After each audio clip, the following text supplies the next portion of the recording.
ओम शांती. 18 जानेवारी 1971ची ही अव्यक्तवाणी. या अव्यक्तवाणीचे टायटल आहे अव्यक्त स्थितीने सेवा. बापदादा म्हणतात, बापदादा पण आवाजात कसे आले? आवाजाच्या परे जाण्याचा अभ्यास खूप आवश्यक आहे. आवाजाने जी आत्म्यांची सेवा होते त्यापेक्षा अधिक आवाजाच्या परे स्थितीमध्ये स्थित होऊन सेवा केल्याने सेवेचे प्रत्यक्ष प्रमाण दिसू शकते. स्वतः अव्यक्त स्थितीमध्ये असल्यामुळे अन्य आत्म्यांनाही अव्यक्त स्थितीचा एका सेकंदाचा अनुभव करवला तर तो प्रत्यक्ष फळ स्वरूप समोर दिसेल.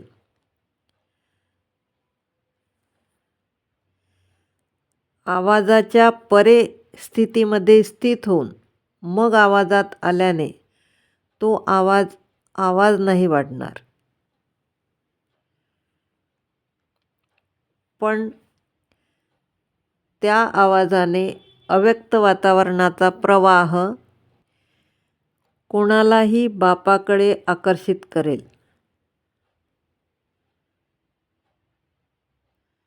हा आवाज ऐकताना अव्यक्त स्थितीचा अनुभव व्हायला लागेल.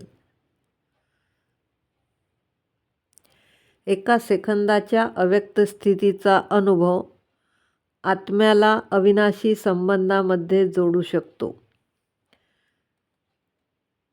असा अतूट संबंध जुळून जातो जो मायापण त्या अनुभवी आत्म्याला हलवू शकत नाही.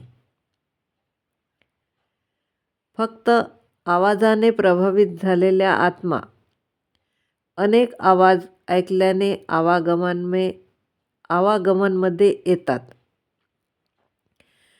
पण अव्यक्त स्थितीमध्ये स्थित होऊन आवाजाद्वारा अनुभवी आत्माए आवागमनमधून सुटून जातात. अशा आत्म्यांवर कोणत्याही रूपाचा प्रभाव पडू शकत नाही. नेहमी स्वतःला कंबाईंड समजून कंबाईंड रूपाने सर्व्हिस करायची आहे. म्हणजेच अव्यक्त स्थिती आणि मग आवाज दोन्हीची कंबाईंड रूपची सर्व्हिस वारीस बनवेल. फक्त आवाजाने सर्व्हिस केल्याने प्रजा बनत आहे.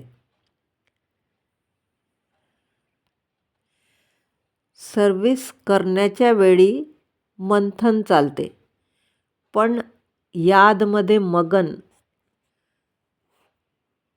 ही स्टेज मंथनची स्टेज आहे. दुसरीकडे लक्ष जास्त राहते.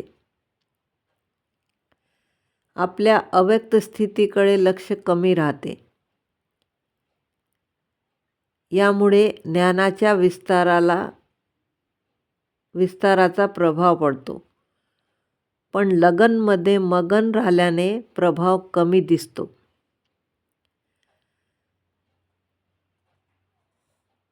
अव्यक्त स्थितीद्वारा लगन अर्थात संबंध जोडण्याचा अनुभव नाही केला.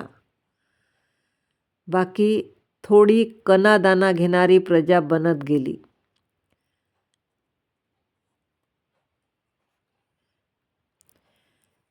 म्हणून अनुभवामध्ये स्थित राहून अनुभव करवत चला.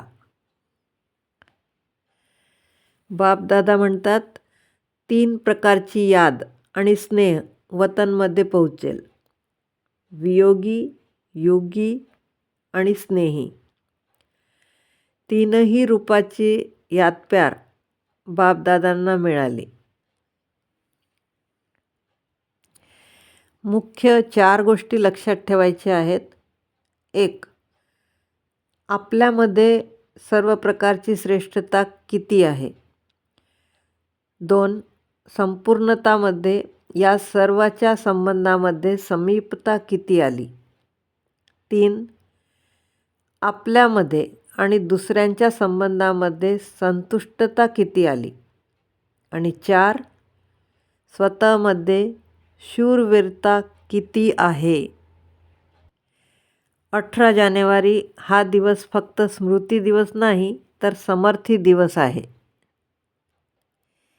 इतके ट्रान्सपरंट झाले पाहिजे की शरीरामध्ये आतमध्ये जी आत्मा विराजमान आहे ती स्पष्ट सगळ्यांना दिसायला पाहिजे.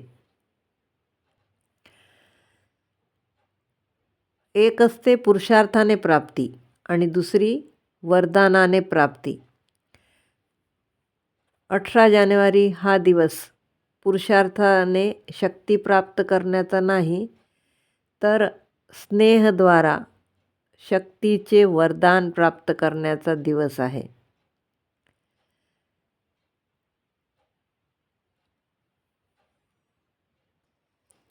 ओम शांती.